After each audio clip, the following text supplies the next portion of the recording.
of you are doing well. Today, horror incident about unseen entity or demon. This is the story of Josh. He has land in South Carolina. Before they purchased it, the land was a forest with many trees. When they bought it, they planned to cut down the trees and transform it into a productive poultry farm. They hired a supervisor, but a few months later, his father received a call from the supervisor saying there were problems on the site. When they went to the land, they saw lights turning on and off automatically and doors opening and closing by themselves. The supervisor told them that he saw 3 small green human-like figures.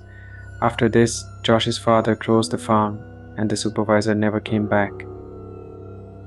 Josh's uncle took over supervision but continued to face problems. He received calls from unknown numbers telling him to leave the land. Josh's father then brought a spiritual man. The spiritual man discovered that there was a tree on the land where a population of spirits lived. When the tree was cut down, the spirits spread out. He performed rituals to settle things down. Josh said that they are still doing business on the land, but in some rooms on the first floor they still hear noises. However, they avoid the noises and continue with their business. Josh was a young man with big dreams. His family had always been hardworking and dedicated to their ventures. When his father first told him about the land in South Carolina, Josh was excited. The idea of transforming an old forest into a bustling poultry farm sounded like an adventure. They could make a lot of money, and it would be a new chapter for their family. The land was vast, covered with dense trees and thick underbrush. The first step was to clear the area, and so they hired a team of workers and a supervisor to oversee the project. The workers chopped down trees, cleared away the brush, and began laying the foundation for the farm. For the first few months, everything went smoothly. The workers were making good progress, and the foundation of the farm began to take shape. But then, strange things started happening. One evening, the supervisor called Josh's father, his voice trembling with fear.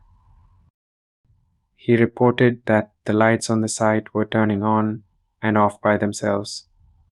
Doors that were firmly shut would suddenly swing open.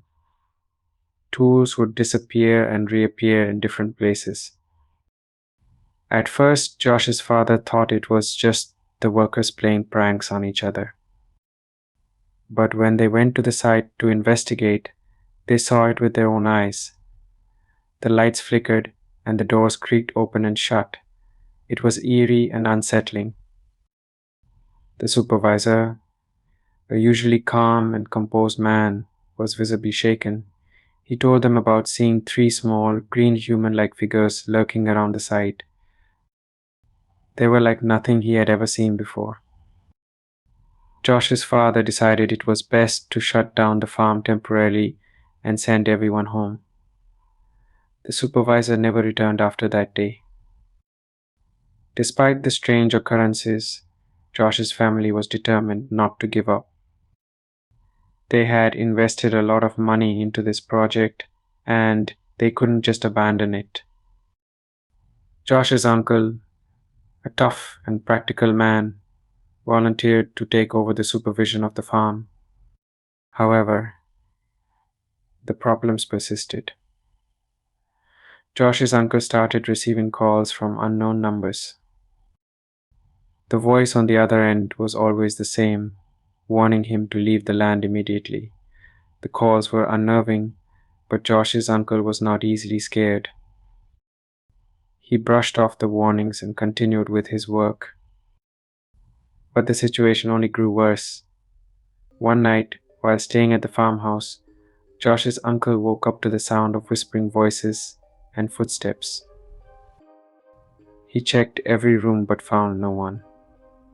The next morning, he discovered strange symbols drawn on the walls and floor.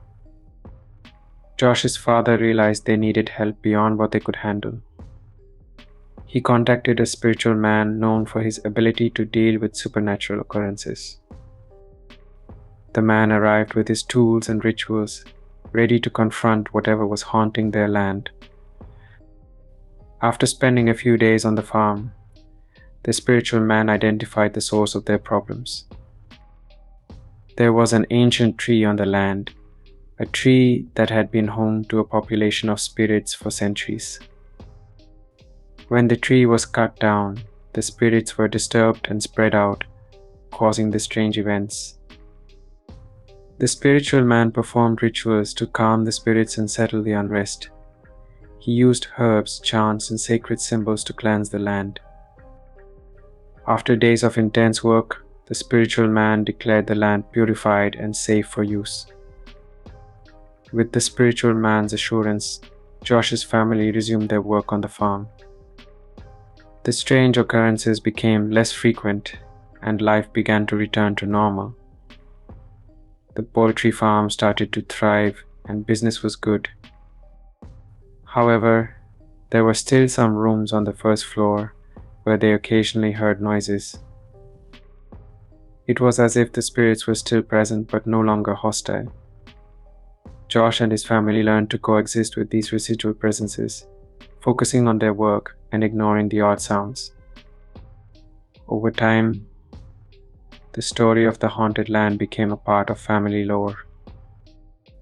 They would talk about the lights flickering, the doors creaking, and the green figures as if recounting an old legend. Josh's father would often say, "We can't let a few ghosts scare us away from our dreams." The farm grew, and with it, their family's prosperity. Josh took on more responsibilities, helping to manage the business and ensure its success. He often reflected on the early days of the farm and the challenges they faced. It made him appreciate their achievements even more. Years passed, and Josh eventually took over the farm from his father. He expanded it, introducing new technologies and methods to increase productivity. The farm became one of the most successful in the region, known not only for its quality produce but also for its mysterious past. Visitors would sometimes ask about the haunted stories, and Josh would share them with a smile. The spirits, once a source of fear and trouble, had become a symbol of their resilience and determination. It's my advice, if you ever visit, remember to be careful around the river and the forest. For the spirits that are hungry for fear, always inquire about the house before moving. Keep yourself and others safe from any type of scary activity. Thanks for watching. Please like, share, and subscribe.